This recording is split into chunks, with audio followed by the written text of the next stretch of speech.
Hello, my lovely Miraculous people. It's Alya here, and today we are going all the way back to the school days, when everyone's lives was dramatically more complicated than it needed to be. Everything started at a party hosted by Kagami and her boyfriend Adrien, and honestly, it was ridiculously fancy. Fancy food, fancy decoration, fancy people pretending not to judge each other. The whole class showed up, including Marinette and me.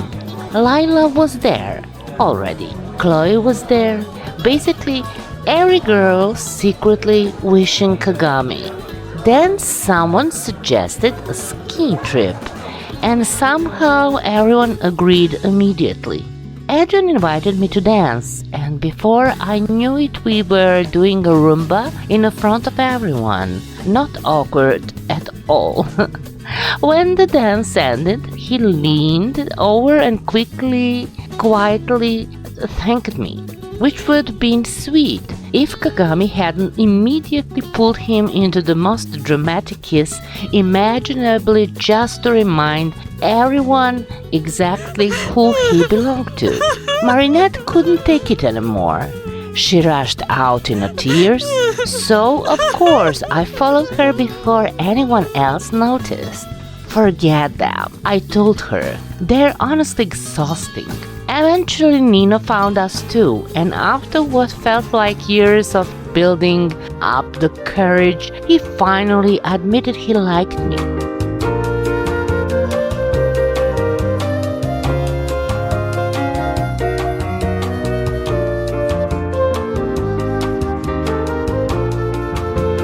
For about 5 seconds it looked like the timing might actually work, until Kagami and Adrien walked in. Perfect.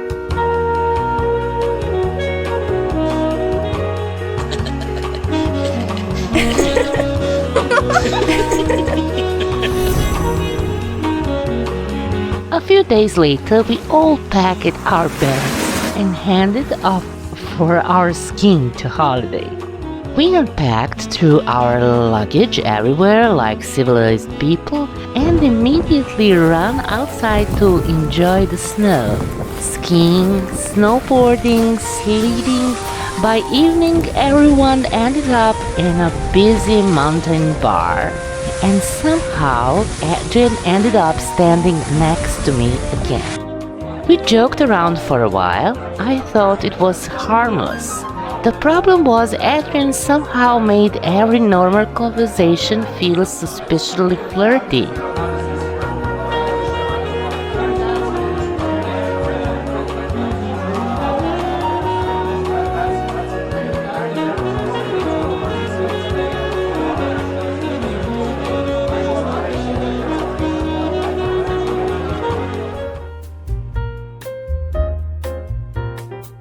After a long day, everyone went to bed, except I couldn't sleep. Something just felt weird. Then Adrien came downstairs too. Just the two of us, a fireplace, snow outside. Yeah, absolutely nothing could possibly become complicated here.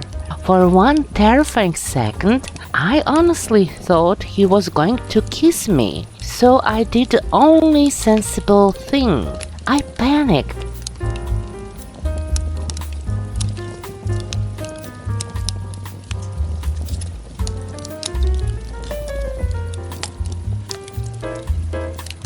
And right straight back to my room. The next morning, everyone was back on the slopes. Everything was going perfectly. Until Adrien took a horrible fall, and somehow Kagami even managed to ski right over him. Amazing teamwork. The ambulance arrived, and poor Adrien ended up with both arms in casts. While everyone else planned another day outside, Adrien had no choice but to stay behind. Oddly enough, even Kagami didn't volunteer to stay with her own boyfriend. I wasn't feeling great either, and honestly leaving him alone didn't seem right. Before heading out, Kagami left me with a list of instructions that was probably longer than a school exam. We talked for a while, got sleepy, and eventually headed off to our rooms. Or at least that was the plan.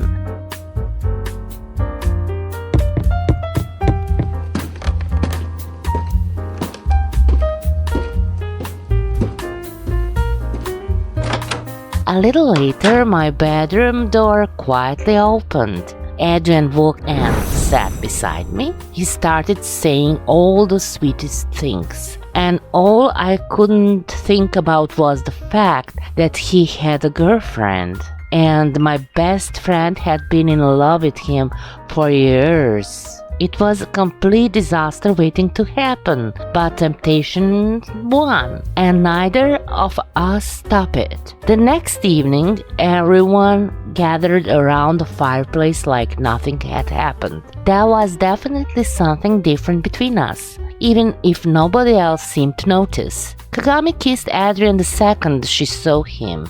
Everyone else got distracted making food, and somehow our secret stayed a secret for now.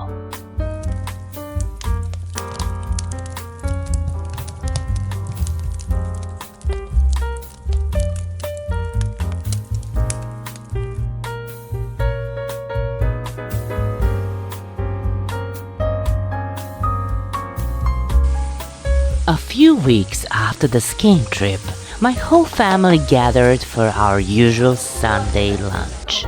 Dad was cooking everyone's favorite meal. My sisters were being as chaotic as always, and everything felt completely normal for about 5 minutes. Right in the middle of Ella telling one of her endless stories, I suddenly felt sick again. At that point, it had been happening way too often. So I quietly disappeared upstairs and took a pregnancy test. Positive, yeah. One tiny little stick had just ruined my entire life. I somehow made it back downstairs, but all I could think about was talking to my mom in a private. So I asked her, what if someone wanted to keep a baby without being married? Let's just say she did not react well. I genuinely thought that she was about to faint. That's when I realized I needed a plan, fast.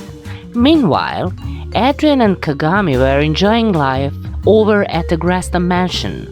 Although Kagami hadn't exactly been feeling great lately either. The second she left the room, Adrien secretly called me. He sounded ridiculously relaxed, almost like he expected us to carry on as some sort of friends with benefit situation, while he continued dating his rich official girlfriend. Men really do have confidence. Anyway, we agreed to meet. Meanwhile, Kagami finally decided to take a pregnancy test herself. And, surprise, she was pregnant too. Unlike me, she looked genuinely happy. In her mind, Adrien would obviously propose. They'd get married, have a perfect family. Easy. Adrien, however, looked like he had just seen a ghost. Kagami happily explained that she was keeping the baby. Adrien smiled, but inside his brain was probably just one long scream. Eventually, he left to meet me. And that's when I dropped exactly the same bomb. I was pregnant too. I wanted a baby. My parents would never accept it unless we got married. Poor Adrien looked sickly ill. Honestly, I almost felt sorry for him. Almost. The next morning, he disappeared completely. Instead of dealing with either of us, he packed his bag, escaped to Sulani, and literally threw his phone away. Honestly, not the most mature solution, but I understood the temptation. Not long after arriving, he bumped into Mylène. With the minutes, he was smiling again. Typical Adrien. A beautiful beach, sunshine, another pretty girl. Problem solved. Or so he thought. Days passed, nobody called to reach him. He had simply vanished. I was completely falling apart.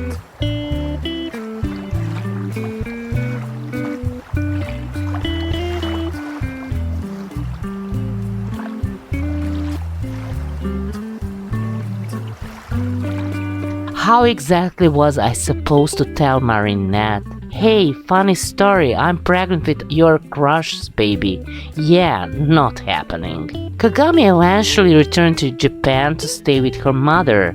Master Fu happened to be visiting as well. She was upset that Adrien had disappeared, but her mother couldn't have been happier. After all, a future Gresta heir meant power, business, money, basically everything she cared about. Eventually, I accepted Nino's invitation to spend some time together. You already know I'd been in love with me forever. We grabbed hot dogs, sat down in the park, and I completely broke down. I told him everything, every horrible detail. I expected him to leave, instead he stayed. Even better, he offered to help me.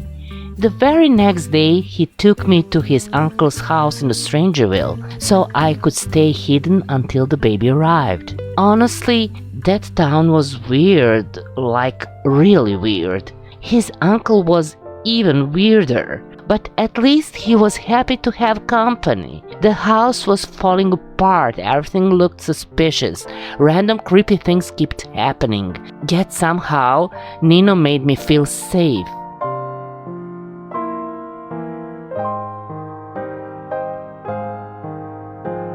Meanwhile, Adrien continued living his best tropical life in Sulani.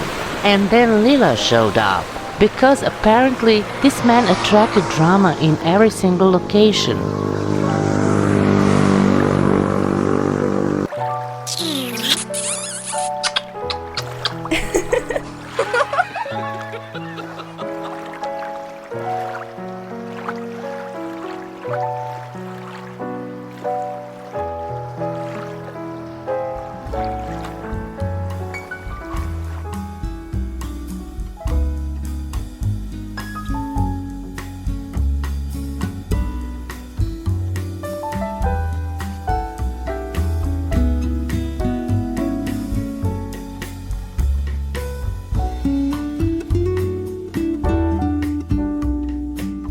Back in Strangerville, labor started. Panic, absolutely panic. The local midwife arrived and she was every bit as strange as the rest of the town. Nothing was going according to plan. After hours of pain, she finally admitted we needed a real hospital. Thankfully, things went much better there. Before long, my baby boy was finally born. He was absolutely perfect. Nina and I couldn't stop looking at him. But we both knew nobody back in Paris could ever learn the truth.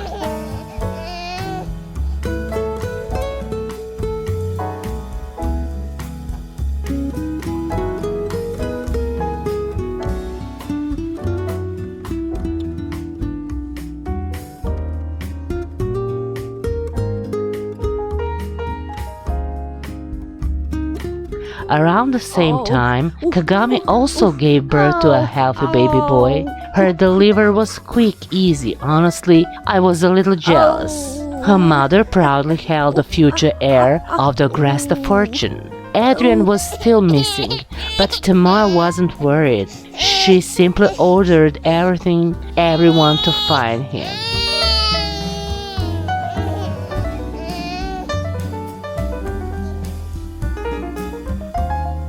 Eventually, a helicopter landed right on Sulani, because apparently that's how rich people solve problems. Out stopped Natalie. She marched straight over to Adrien. Say goodbye, you're coming with me. No. Adrien refused at first, for about 3 seconds. Then Natalie handed him a phone. There were photos of both babies. His babies.